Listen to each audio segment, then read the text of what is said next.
I dërguari Allahut sallallahu alaihi wasallam tha: Gjithsecilit për jush i është caktuar vendi se ku e ka në xhenet apo në xhenem. Është caktuar gjithsecilit.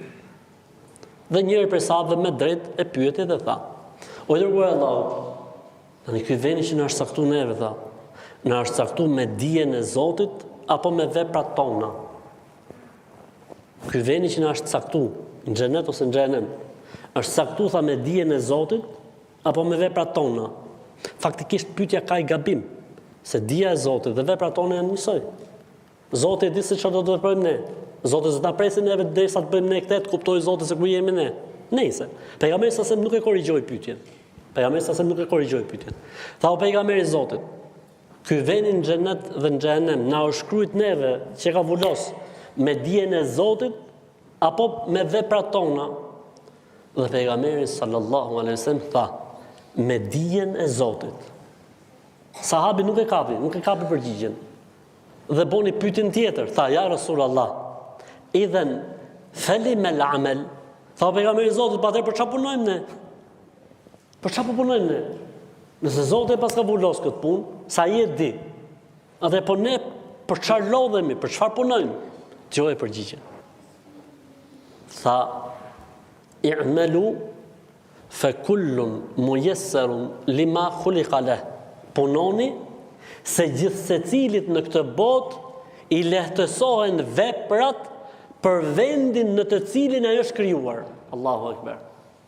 Punoni se gjithsecilit në këtë botë do t'i lehtësohen veprat për vendin ku ai është krijuar. Do me thonë, o vëllezër, një xhenetli mund ta kuptojë qysh në këtë botë që është xhenetli.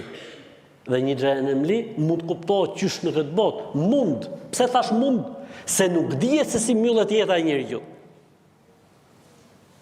Për këtë arsye thash, një xhenetli mund ta kuptojë që është xhenetli, ose ne mund ta kuptojmë për një që është xhenetli qysh në këtë botë. Mund ta kuptojmë.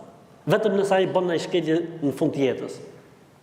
Po kështu dhe ne mund ta kuptojmë për një që është xhenemli qysh në jetën e kësaj bote. Mund ta kuptojmë sepse ai në fund të jetës mund të pendohet, mund të kthehet, mund të futet në rrugën e Zotit e shpëton në madh Zot. Gjithsecilit do t'i lehtësohen veprat për vendin në të cilin ai është krijuar.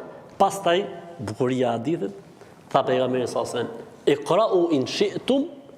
Nëse doni argument për këtë që thash, lexoni fjalën e Zotit: "Fa amma man a'ta wattaqa wa saddaqa bil husna fasanuyassiruhu lil yusra." Wa amma man baqila wastaghna wa kadhaba bil husna fasanuyassiruhu lil usra. Ta përkthejmë shqip, thot: ata që e besuan vërtetën, u treguan të devotshëm, dhanë prej të mirave që u ka dhënë Zoti, do t'u lehtësojmë rrugën e xhenetit. Xheneti do u bëhet i lehtë. Ata që nuk e besuan të vërtetën, u treguan në këtë botë të shthurur dhe nuk dhanë prej të mirave që u ka dhënë Zoti, do t'u lehtësojmë rrugën për xhenem. Argumenti: xhenetlive ju lehtësohet besimi, devotshmëria, sadakaja, veprat e mira kështu me radhë. Xhenemlive nuk i lehtësohet besimi, nuk i lehtësohet devotshmëria dhe nuk i lehtësohet bamirësia apo veprat e mira në përgjithësi.